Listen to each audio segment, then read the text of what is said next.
Hi, my name is Abu Francis, and I'm continuing this series on falling in love with architecture, where I take certain aspects of this subject of architecture and I try to give you some points through which you can actually start falling in love with this particular subject. These are all starting points, these are not ending points, these are not really a set of instructions. These are all things which you can really munch upon and start thinking and use it as a starting point for you to further pursue and chase and see how best you want to get involved in architecture. It's meant for architecture students, but I welcome architects also and even non-architects who really are interested in this subject. So my name is Abu Francis, as you can see, and I am very much in love with architecture. In this particular session, I'm going to talk about what is design.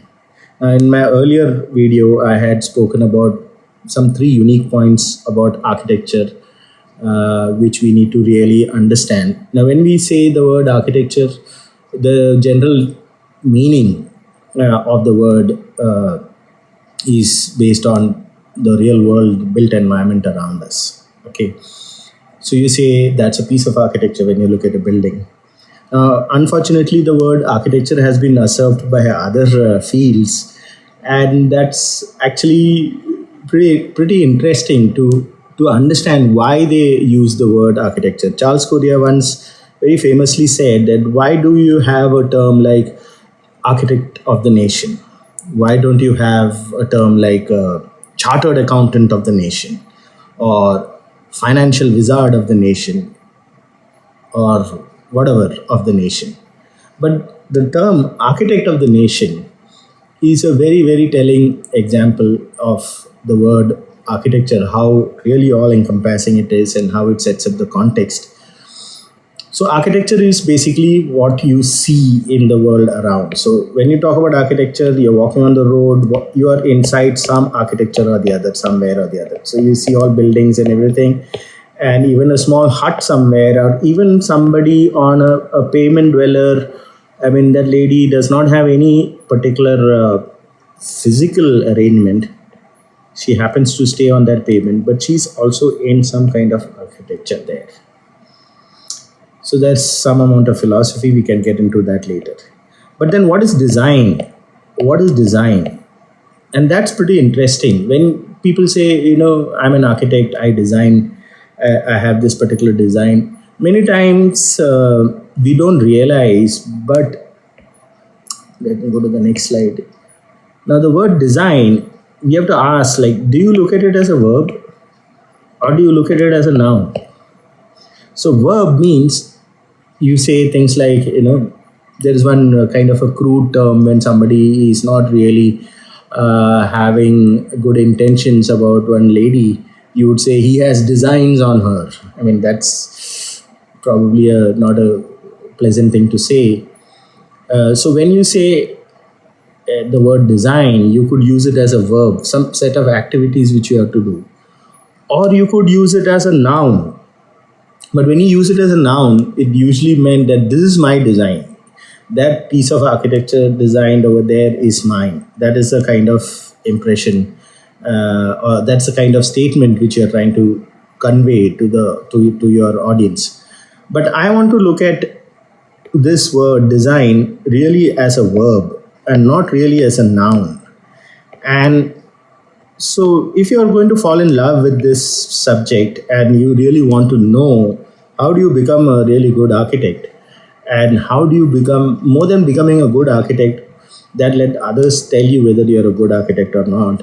But more than that, you need to know that you are going to be in love with this subject. There is a term called muse, which basically means the goddess of that subject. So, though I'm an atheist, I kind of relate to this the saying that you're in love with your muse. So when you say you're in love with architecture, you are actually in love with this goddess of that particular subject, and you need to respect her. So it's not really the noun which you are going to look at. It should be the verb which you're going to look at. That design as a verb, as a set of things which you do, and what do you do when you design. And that's pretty interesting because There are parents, anxious parents of youngsters who want to join architecture. They come to me and say that should my daughter join architecture? What will happen? I mean, I'm really worried.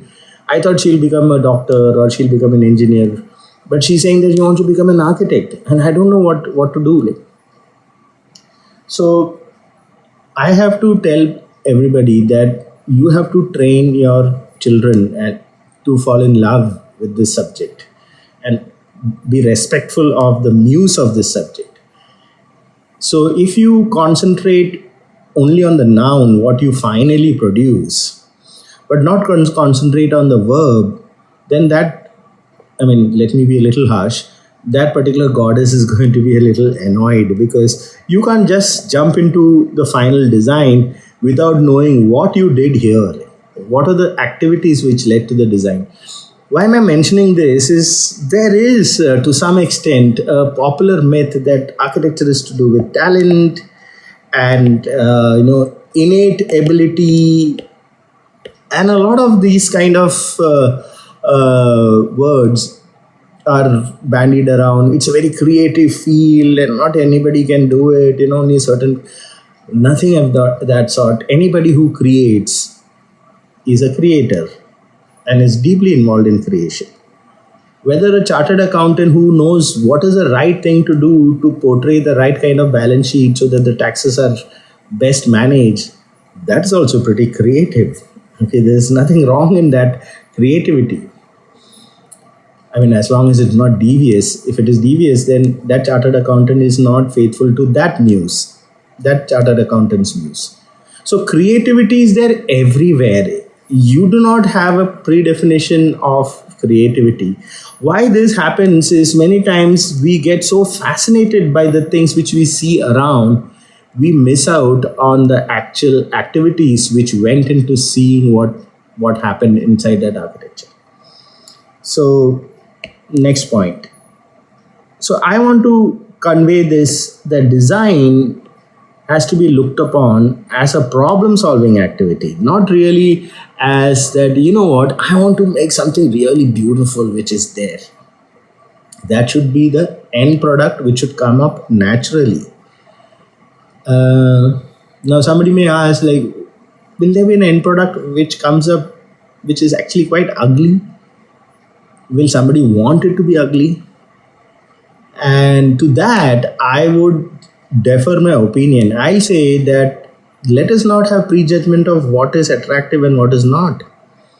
It's actually quite a lot like regular human beings, right? I mean, who am I to say that this person is beautiful or handsome and this person is not, and this person is dark skinned, so he or she should not be looked upon as a nice person? That's really very superficial, right? So really speaking, I'm trying to say that let's not worry about the final noun which will emerge.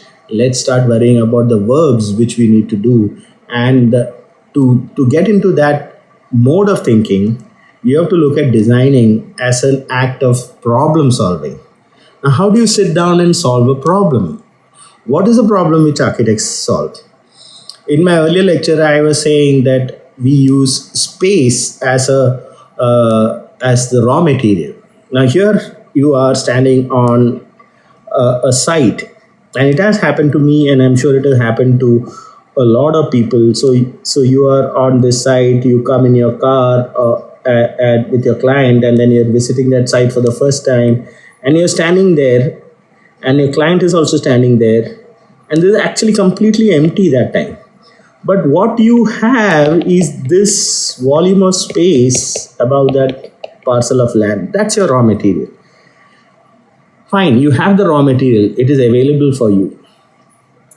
Thank goodness, because this particular client actually owns that land. I mean, there are instances when that client doesn't own that land and then the architect get taken for a ride.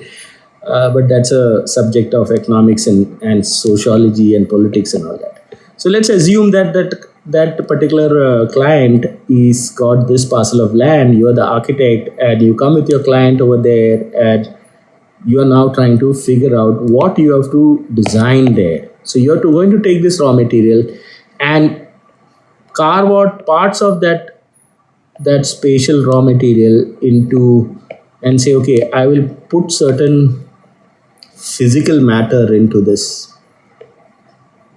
and then eventually, now this is all happening in your mind's eye, okay, as you are seeing this. The client is not really aware of all that what you are thinking. The client is saying things like, I bought this parcel of land, and I was discussing with my brother-in-law or whatever, and we thought that it is best that we have a set of shops there and some residences on top, and you are continuously drawn into the noun. And I'm saying, don't do that. Please, we have the raw material. Thank goodness you have that. It's a pretty rare raw material. It's now in your hands. And now you have to take a decision on what needs to be designed and built over there, the built matter over there. And what are the things which you should leave alone and leave it as space. So what do you do? So you have to listen. So the first thing which I tell all my students is, in Hindi there is a word called pati. It means husband. And in English there is a word called empathy. So I kind of half jokingly tell my students, and I remind myself also, is that it's very important to be empathetic to what that particular problem statement is. If you notice, I'm using the word problem statement. I'm not saying that that particular client of yours, that client may be a builder who never will stay in that particular plot of land.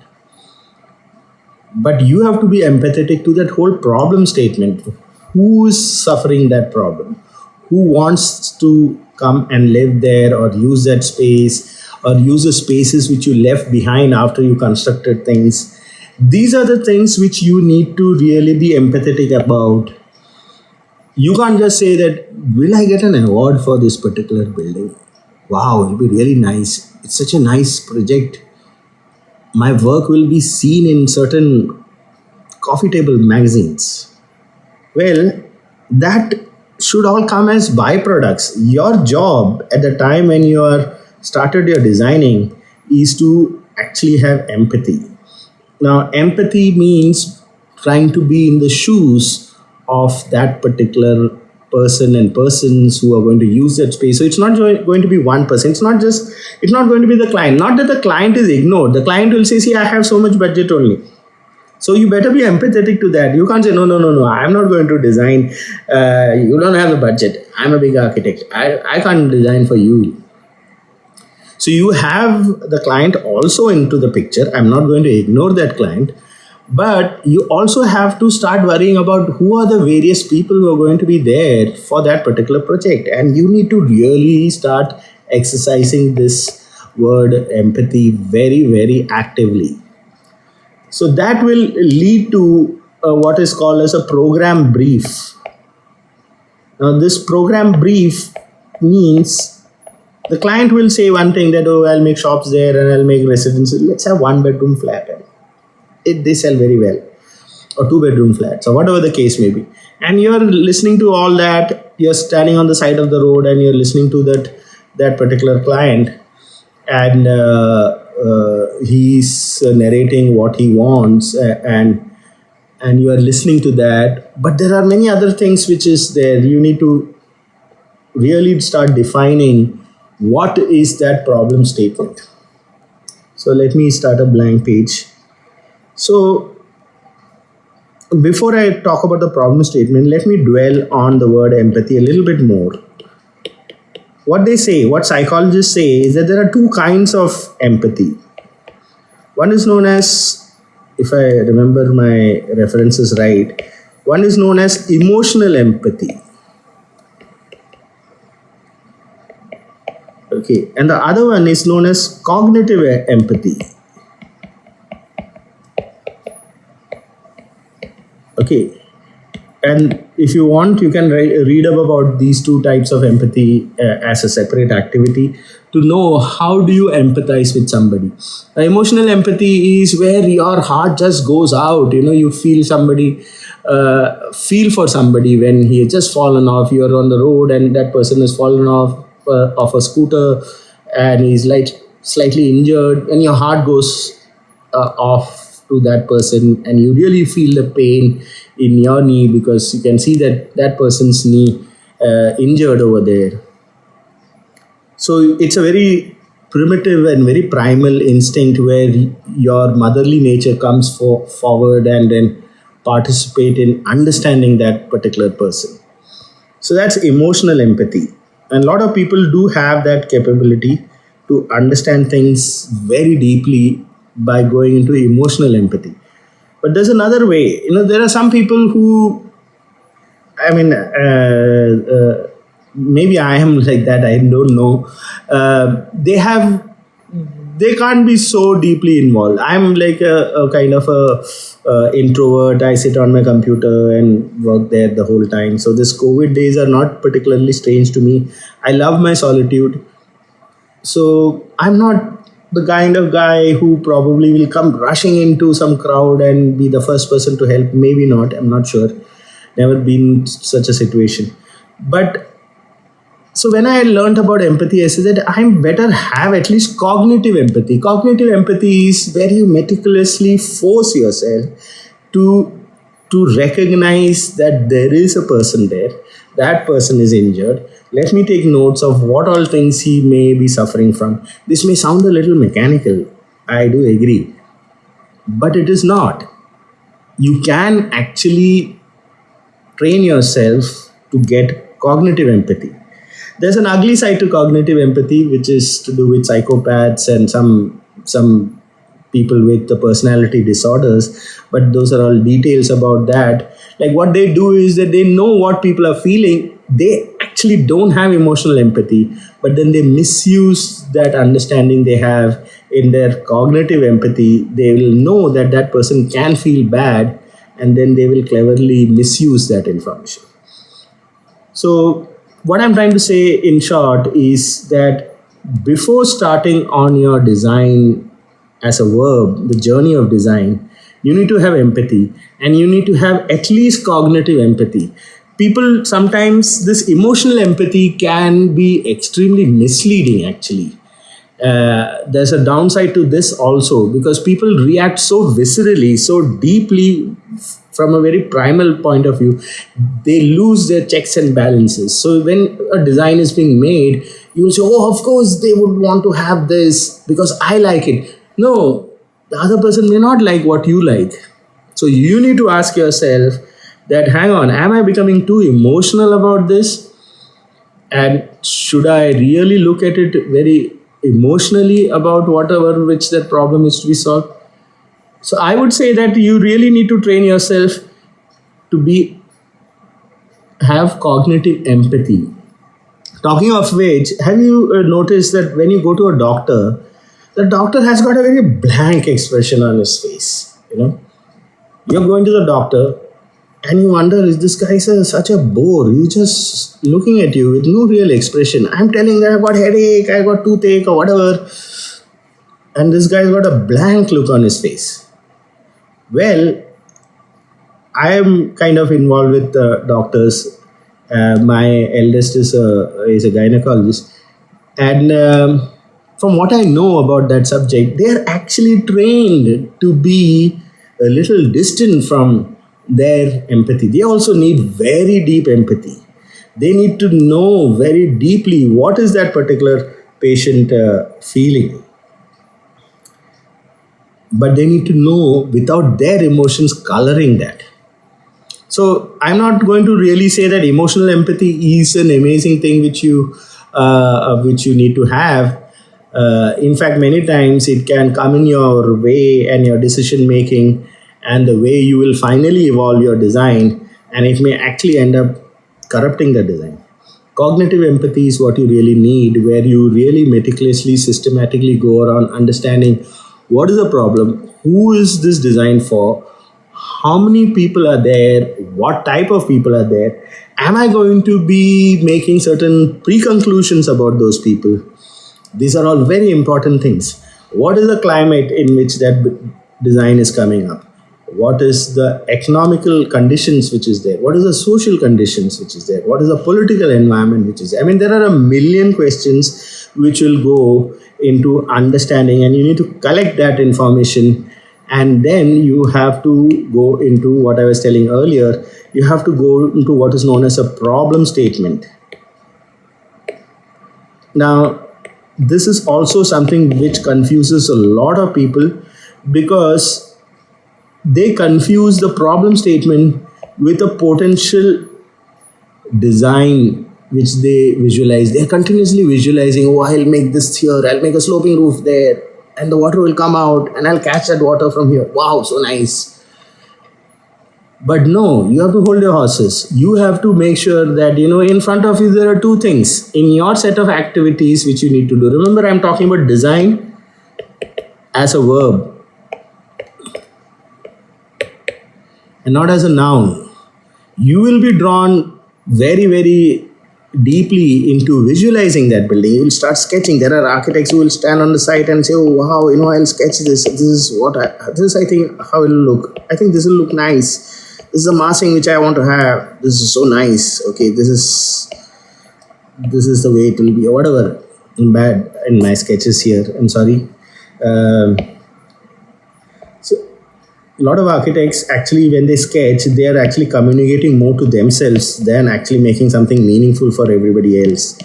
So I can excuse myself for whatever I am talking about. Now, you are so compelled into all this visualization, the noun part of it, you don't realize that actually your design activity contains two parts. One is called the problem space,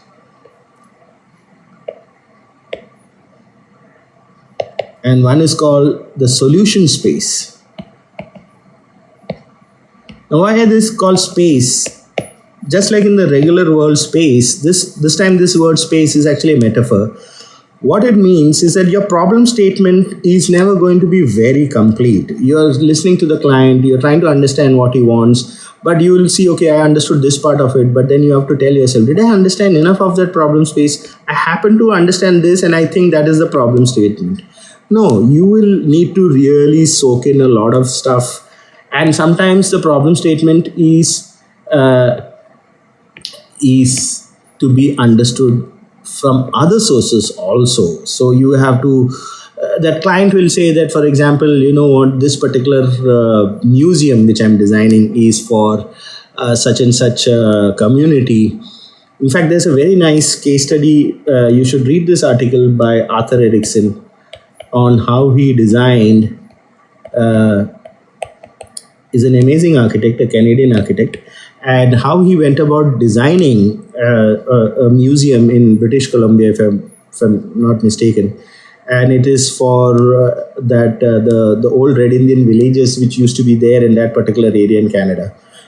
So his research is not just listening to whatever that client wanted, but also to go into history and understand society and understand Red Indians and understand the economical conditions and the kind of arts and crafts which was there during that. I mean, there is a lot of stuff which you need to describe for yourself and try to make this problem space as complete as possible. Some of that information, of course, would come from the client, and some will come from your research.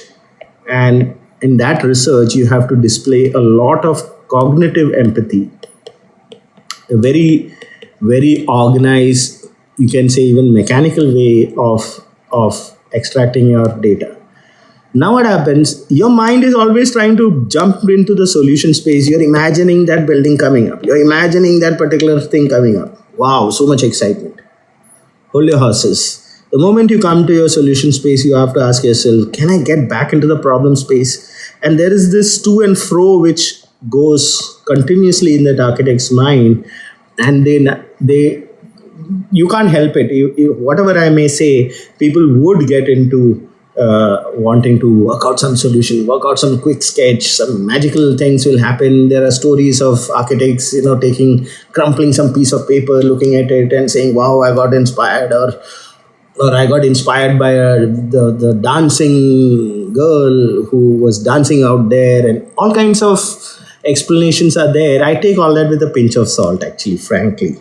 Because really speaking, the architect may not be verbalizing what he really did. What he really did was to have this cognitive empathy, and he was actually describing this problem space using the problem statement which the client happened to give, but added to that additional material. And in fact, when doing that, there will be a lot of contradictions. You will see that the client wanted this, but then your research and your cognitive empathy said this, and they don't really go well together. And then you need to sort out all those issues. You cannot have internal contradictions. They will be there. They will be there till the end of the project, even beyond. Now you have to pick your battle, and you have to ask yourself which is the one which you need to really fight and prioritize.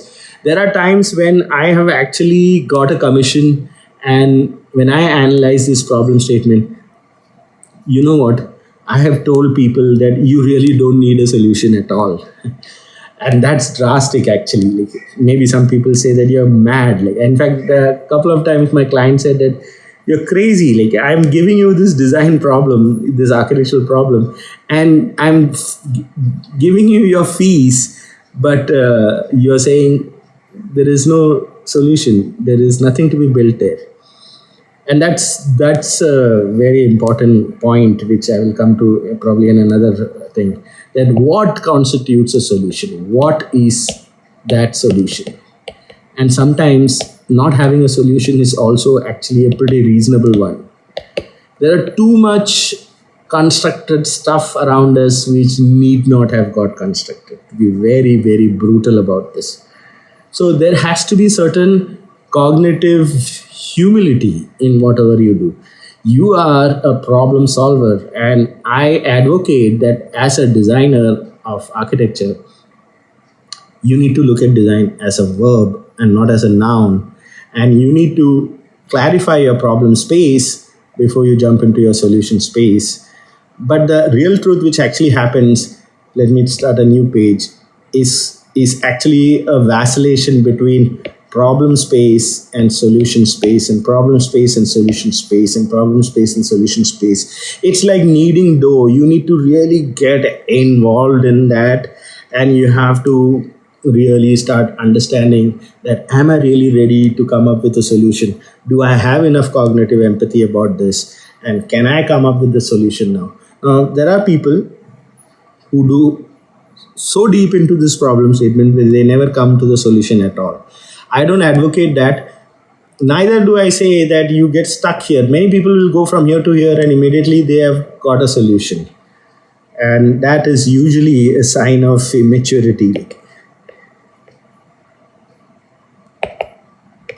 So there you have it. I kind of fleshed out the overall subject of architecture and this point about what is designing and how do you get into designing. Of course, there are many more things which you have to do in designing, many more things which you need to arm yourself. You need to have certain set of skill sets which to do that. By the way, I'm not one of those guys who will say that, an architect has to sketch. I do sketch pretty reasonably, I think, at least. Let me give myself a pat on my shoulder. But even then, I will not say that this is a particularly a very useful thing. Just like in emotional empathy, you may get misled by your own sketches. You will fall in love with whatever you have drawn, and you will fall in love so much with whatever you have drawn. That reminds me of a story of narcissism. You should look that up. It's a Greek mythology of a person who fell in love with his own image. So I am not a great advocate of sketching as such. It can be pretty risky to really start sketching out things because you'll really fall in love. The images are extremely powerful in our brain. Like when you visualize things, in fact, they say that I think our brain is like about 20-30% of the neurons are involved in just the act of seeing things around us. So this can be pretty misleading. Instead, you have to consciously ask yourself, am I sitting down and having enough cognitive empathy? So Thank you so much for listening. So I'll make this half an hour kind of videos for some of the points which will emerge. I hope we all get to fall in love with the subject of architecture. Thank you so much.